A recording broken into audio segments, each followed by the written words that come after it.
Programa Diálogo com Edmo Bernardes. Apoio. Associação Comercial e Industrial de Ribeirão Preto. Valorize o perto. Valorize o próximo. Valorap. BPO. Auditoria, consultoria e tecnologia. Mooscake. Conheça o Pinot by Mooscake. English & Company. Knowledge to go anywhere. Irajá Materiais para Construção. 2 lojas em Ribeirão. E Sicredi. Gente que coopera, cresce.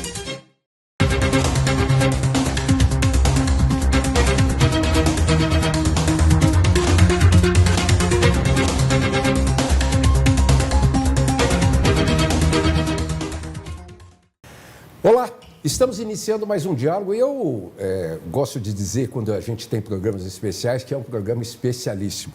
Eu estou recebendo o jornalista Marcel Gomes. Marcel, muito obrigado por estar aqui conosco. Obrigado. Secretário executivo da ONG Repórter Brasil, vocês já devem ter ouvido falar da Repórter Brasil, aí, os diversos desenvolvimentos de produtos, textos, vídeos, em Globo News, em todos os canais aí que eles fornecem material.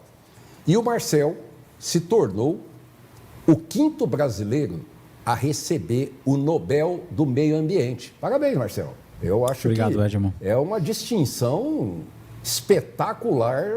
Uma pessoa que tem base também em Ribeirão Preto receber o Nobel do Meio Ambiente. E falando do Nobel do Meio Ambiente, que é distribuído desde 1989 pela Goldman Environmental Foundation e está fazendo 35 anos. Conta um pouco desse prêmio para a gente, Marcel. Esse prêmio ele começou a ser discutido nos anos 80, né, quando o próprio debate sobre meio ambiente cresceu no mundo inteiro, né? Inclusive, logo depois teve a Rio 92, no Rio de Janeiro, para discutir os temas ambientais globais. Mas nos anos 80 ainda, havia-se uma pressão internacional, uma conversa nos círculos internacionais para que se houvesse uma categoria do Nobel sobre meio ambiente, né? Então, se conversou com a academia sueca para que se criasse essa distinção. Enfim, não chegaram a um termo, não chegaram a uma conclusão.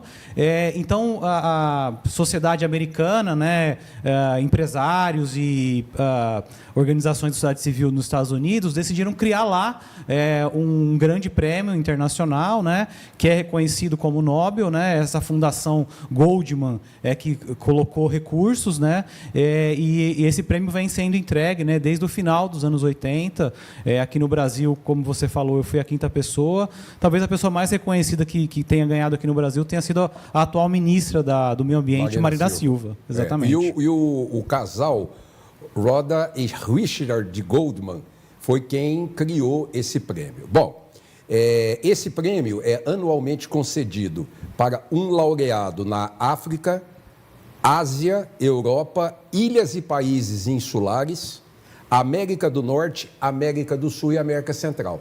E, naturalmente, o Marcel Gomes foi o jornalista premiado da América do Sul.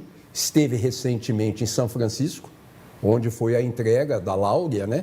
E o importante é a gente falar do qual trabalho, porque como os médicos no Nobel de Medicina, os escritores, autores do Nobel de Literatura, no caso, é o prêmio através de um jornalismo, de algum material, alguma matéria. E o Marcel, há muitos anos, através da Repórter Brasil, vem desenvolvendo um rastreamento da carne no Brasil até chegar principalmente no exterior.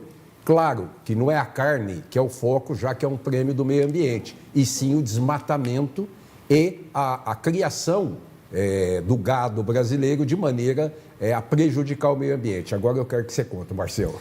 Eu fiz a apresentação, Perfeito, com você agora. Te agradeço, Edmo. Bom, a Repórter Brasil é uma organização que existe há quase 25 anos, né, com sede em São Paulo, que trabalha com jornalismo investigativo, né? Produzimos reportagens, grandes reportagens, documentários e também estudos mais aprofundados, né? E foi justamente um desses estudos, né, que permitiu que eu recebesse esse prêmio, um reconhecimento para a própria Repórter Brasil, né? Como você falou, a pecuária brasileira, né, ela, apesar de ser uma atividade que gera muita riqueza para o Brasil, muitos empregos, ela também é uma atividade muito vinculada ao desmatamento, né? Mais ou menos 2/3 do desmatamento da Amazônia é ligado à expansão da pecuária. Ou né? seja, para o telespectador, deixar claro que derrubada de árvore por derrubar árvore não é a grande perda da floresta amazônica. Exatamente. A atividade de extração de madeira, né, não é a principal razão da perda da floresta.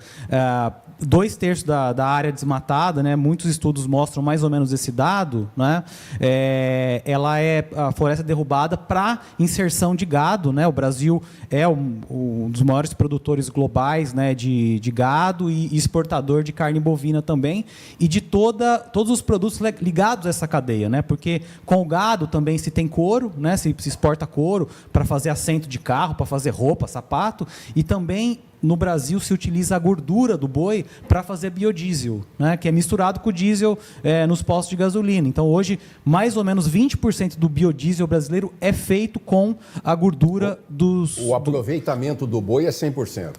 Praticamente 100%. Igual a cana-de-açúcar. É praticamente 100%.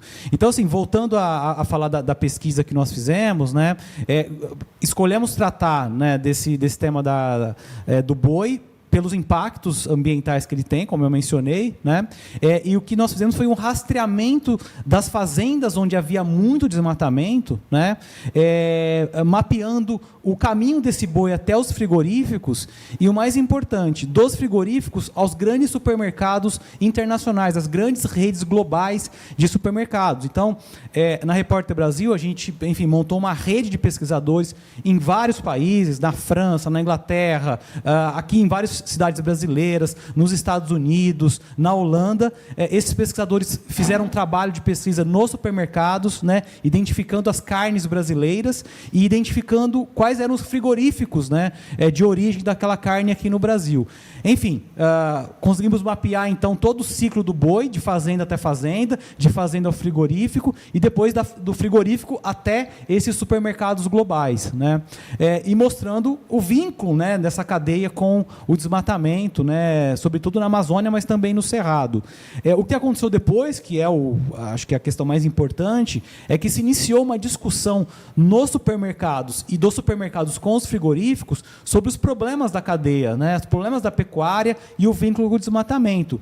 Enfim, alguns frigoríficos deixaram de exportar a carne para supermercados europeus, né, 6 redes de supermercados decidiram suspender as compras, enquanto os problemas que estavam aqui no Brasil...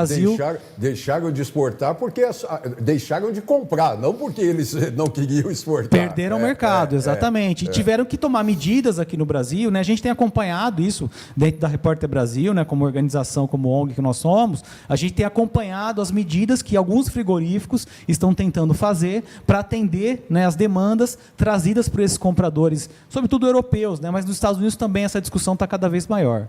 É importante dizer que você teve mapeando desde a produção, fazenda, porque o boi, como você estava dizendo para a gente, o boi ele não é criado numa única fazenda, fica numa única fazenda e vai para o frigorífico dessa única fazenda. Ele passa de fazenda por fazenda, era importante mapear esse trânsito passo a passo até chegar nos grandes frigoríficos. Perfeito. Esse é o desafio, né, de você fazer o rastreamento, né? O rastreamento, ele permite com que os vários atores de uma cadeia, eles se corresponsabilizem pelos problemas. Não só problemas ambientais, mas problemas sanitários, problemas trabalhistas, problemas sociais. Quando você tem o rastreamento de uma cadeia, né, essas grandes cadeias econômicas, e não só do boi, mas qualquer outro produto, você permite que os atores, né, as empresas envolvidas, elas tomem atitudes para resolver os problemas que acontecem ali dentro, né? Então, sem dúvida, é um desafio, né? Por isso que esse trabalho foi feito numa entidade jornalística, porque você precisa, enfim, de uma série de expertises, né, de análise de dados, né, de ir a campo, fazer entrevistas para você conseguir identificar, né, esses vínculos comerciais. E como você falou, isso é muito importante. O boi, ele não fica, geralmente, não fica apenas numa fazenda, né? O setor da pecuária hoje, ele evoluiu bastante. Então, você tem fazendas que são especializadas no nascimento, né, das crias, tem fazendas que ficam numa posição intermediária, onde o boi se desenvolve, né? E depois tem uma fazenda final, né, que fornece para o frigorífico, que é onde que são muito mais intensivas, né, em termos da criação, onde o boi engorda e vai para o frigorífico. Então, quando você tem esses vários elos, esse trabalho de rastreamento, ele é mais mais complexo e ainda falta uma legislação aqui no Brasil, né, infelizmente, que torne isso obrigatório, que torne o fato de você comercializar o boi ao longo da cadeia, né, deveria ser melhor monitorado, as empresas deveriam cuidar melhor disso, porque dessa maneira a gente teria menos impacto ambiental, né? Até essa carne chegar nos grandes frigoríficos, JBS, Marfrig e Minerva. Isso. Então, eu vou chamar o intervalo rapidinho. No segundo bloco, nós vamos falar sobre passo a passo disso aí, para ver aonde eles chegaram. Até já.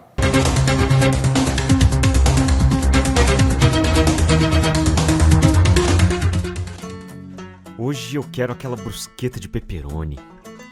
Eu não vejo a hora de provar o confit de pato. Ou será que peço o risoto de carne seca, hein?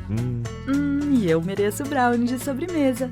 Eu vou pedir a torta de chocolate com gelé de damasco. Nossa, a gente nem chegou e já tá pensando na sobremesa. O mousse cake da Itatiaia agora é My Mousse Cake. O mousse cake que você sempre amou, com tudo que você sempre pediu. Lembra daquela festa onde você foi, que tinha um monte de gente e de você chamando mais amigos? Afinal, sempre cabe mais um, não é?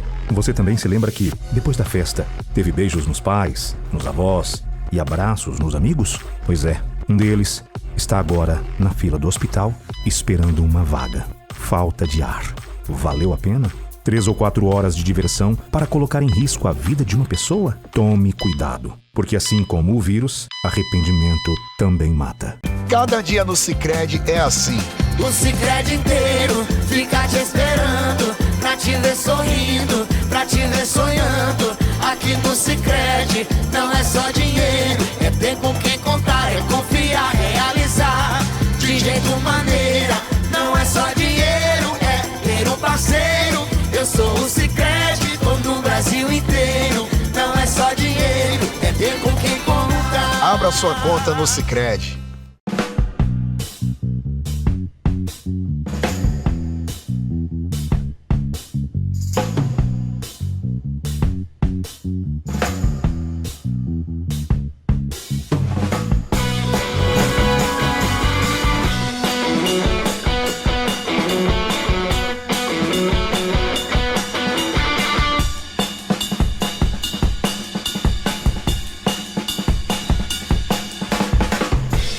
Seja reforma ou construção, conte com o Irajá Materiais para Construção, a melhor escolha para garantir o sucesso de sua obra. Irajá, 2 lojas em Ribeirão. Acesse depósitoirajá.com.br. Desafio Irajá, da reforma ou construção. Melhor qualidade, rapidez na entrega, maior economia. Quem pode, faz melhor e garante. Irajá Materiais para Construção. Diálogo, apoio, Acirp, Valorap, Mousse Cake, English & Company, Irajá Materiais para Construção e Sicredi. Estamos de volta com o segundo bloco do programa, recebendo o premiado jornalista Marcel Gomes, da Repórter Brasil, e que ganhou o Nobel de Meio Ambiente, o prêmio Goldman, distribuído nos Estados Unidos. E, Marcel, nós saímos do primeiro bloco, eu falei que nós íamos passar etapa por etapa. Bom, como é que foi a resistência com os pecuaristas? Ou seja, você teve que, como você disse, nasce o gado, depois vai para uma outra fazenda, ela faz desenvolvimento, depois vai para uma outra, até chegar no frigorífico. Como é que foi conversar com os fazendeiros para você poder mapear se havia ou não desmatamento, alguma coisa? Esse diálogo com os fazendeiros é sempre o maior desafio, né? Porque são as pessoas diretamente envolvidas com os problemas, né? Sejam eles mesmos responsáveis pelo desmatamento ilegal, né? Nosso foco foi tratar fazendas onde houve desmatamento ilegal. Claro que como a legislação permite no Brasil, ainda há desmatamento legal no Brasil, mas o foco foi olhar desmatamento ilegal. O trabalho ele exigiu isso, que nós fôssemos a campo, buscássemos entrevistar essas pessoas, entender, né, ouvir o outro lado, né, por que isso aconteceu, e conseguimos fazer isso com vários deles que foram identificados, né.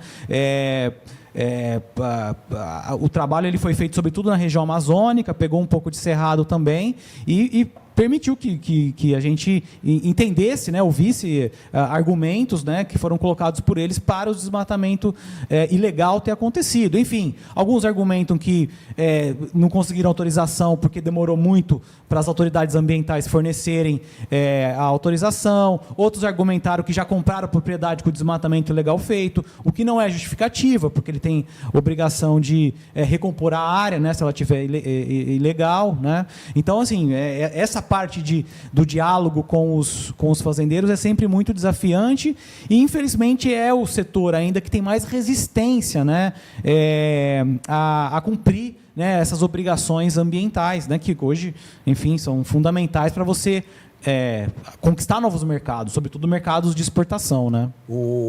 Aí você constituiu, para chegar no frigorífico, você constituiu correspondentes em diversos países, porque os frigoríficos, esses grandes que a gente falou, Minerva, Marfrig, JBS, acabam fazendo essa exportação, às vezes, muitas vezes, sem ciência de que a carne que está chegando é desmatando, né? Às vezes não tem ciência. Mas aí você chegou lá, por exemplo, na Europa, até essas 6, 7, 8 redes de supermercado suspenderem as compras, e que aí vocês chegaram, de fato, fechando esse quadro de que havia carne chegando lá por desmatamento. A Repórter Brasil, né, uma das técnicas que a gente utiliza é o chamado jornalismo de dados, né?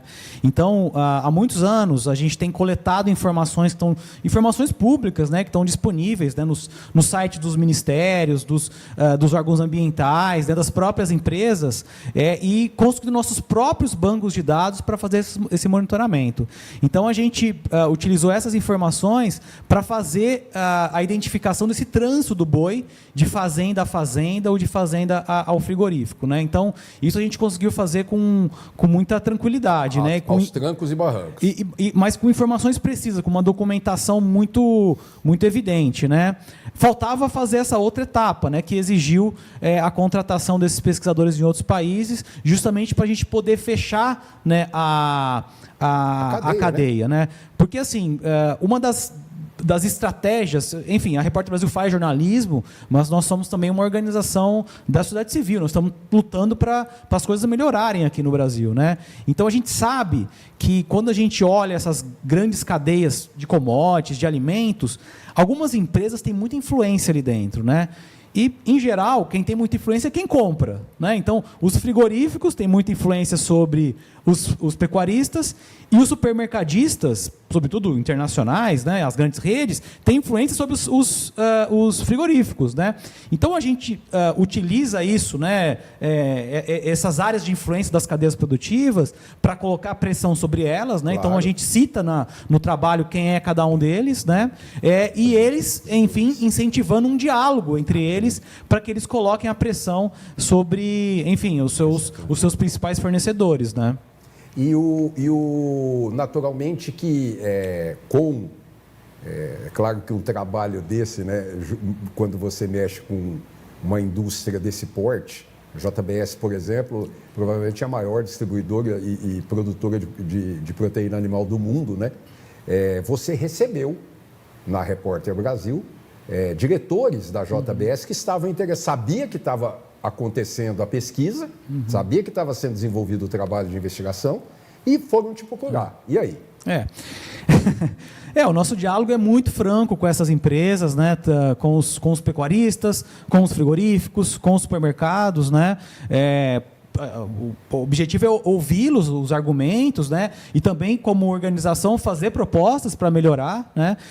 A nossa proposta, né, como organização para o setor da pecuária é muito claro, né? É o desenvolvimento de uma política pública brasileira que seja mandatória, que seja pública, evidentemente, e transparente, né? Para a rastreabilidade do boi aqui no Brasil. A gente ainda tem algumas políticas setoriais, né, para isso, mas é preciso expandir, né? Então, o nosso diálogo com a JBS, também com os outros grandes frigoríficos brasileiros, é tentar alinhar, né, esse acordo para que... É saudável na tentativa de conseguir um caminho, conseguir uma coisa que dê resposta. Você não quer saber a origem da carne que você compra, a origem do arroz, a origem de qualquer produto, né? Então, o próprio consumidor, assim como os supermercados europeus, americanos ou aqui no Brasil, eles querem saber, né? Qual é a origem dessa carne, né? Qual fazenda forneceu? Esse rastreamento, né? Infelizmente, a gente não tem.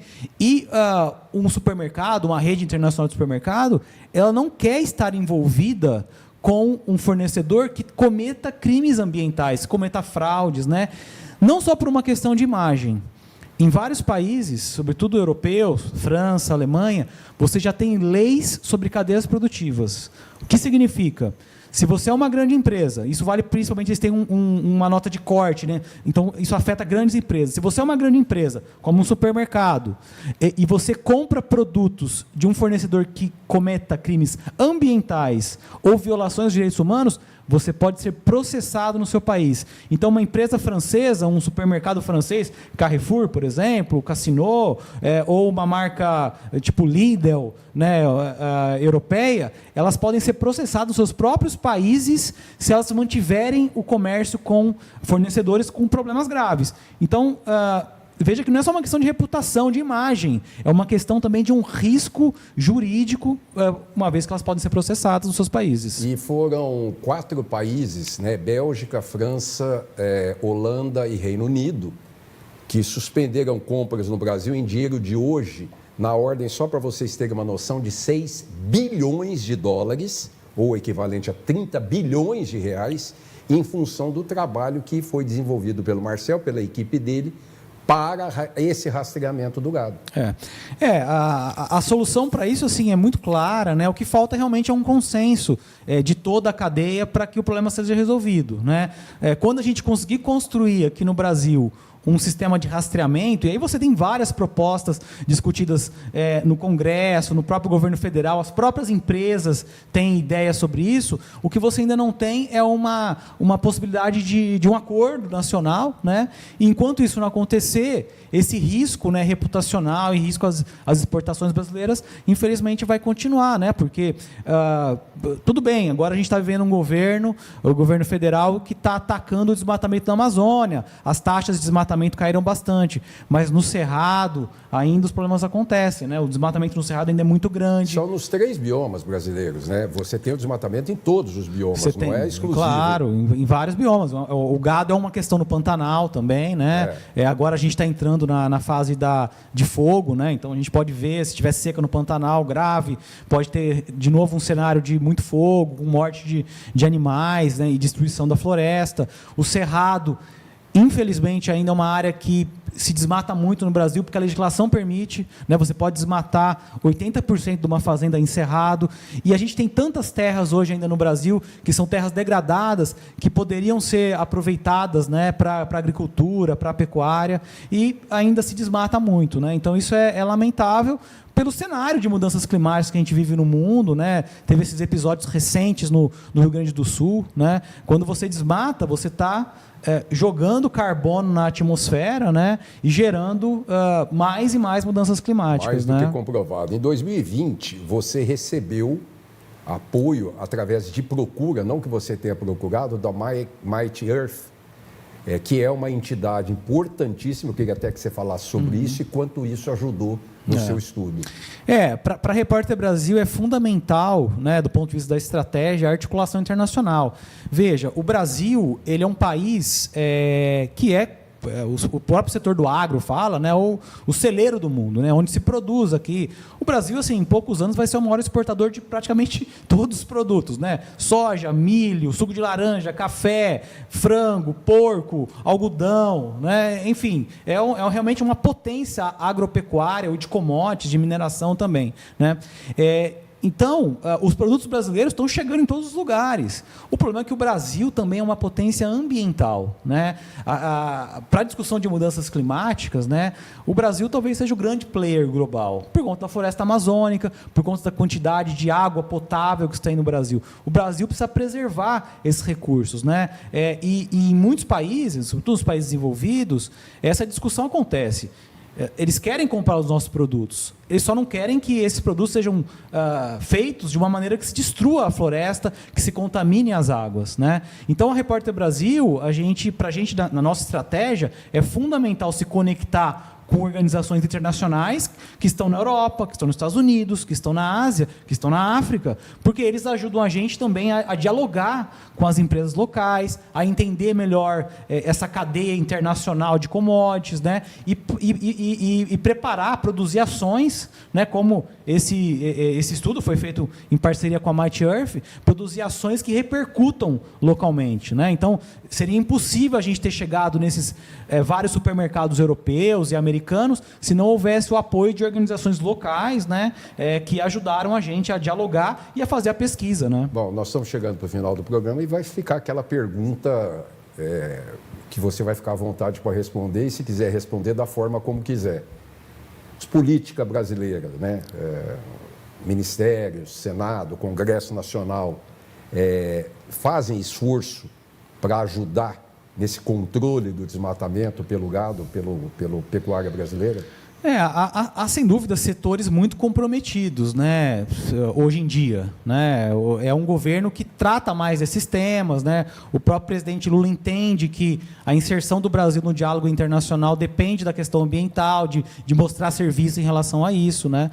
Mas a gente entende também que do ponto de vista federal, é um governo de coalizão, né, que trouxe para dentro alguns setores, infelizmente, reacionários ainda, né, que têm dificuldade de enxergar, né, que para o Brasil falar alto, né, ser altivo, né, ser importante no mundo, ele precisa preservar o seu meio ambiente. Então, digamos assim, essa discussão ainda está sendo disputada, né, não tem uma solução à vista. Mas eu fiquei muito animado porque a própria JBS, segundo o Marcel nos disse, está desenvolvendo, eu repito, pelo porte do grupo, está desenvolvendo ações que visem, né, equilibrar, poder ajudar nesse controle, nesse trabalho. Bom, eu quero agradecer, então, o premiado Marcel Gomes, que recebeu esse Nobel do Meio Ambiente. Obrigado, Marcel, por nos ajudar. Obrigado. E, quando tiver uma novidade, eu espero que você traga para a gente. Sem dúvida. Obrigado pelo convite, Edmond. Um abraço, pessoal. Semana que vem a gente está de volta. Até lá. Programa Diálogo com Edmo Bernardes. Apoio. Associação Comercial e Industrial de Ribeirão Preto. Valorize o perto. Valorize o próximo. Valorap. BPO, auditoria, consultoria e tecnologia. Mooscake. Conheça o Pinot by Mooscake. English & Company. Knowledge to go anywhere. Irajá Materiais para Construção. 2 lojas em Ribeirão. E Sicredi. Gente que coopera, cresce.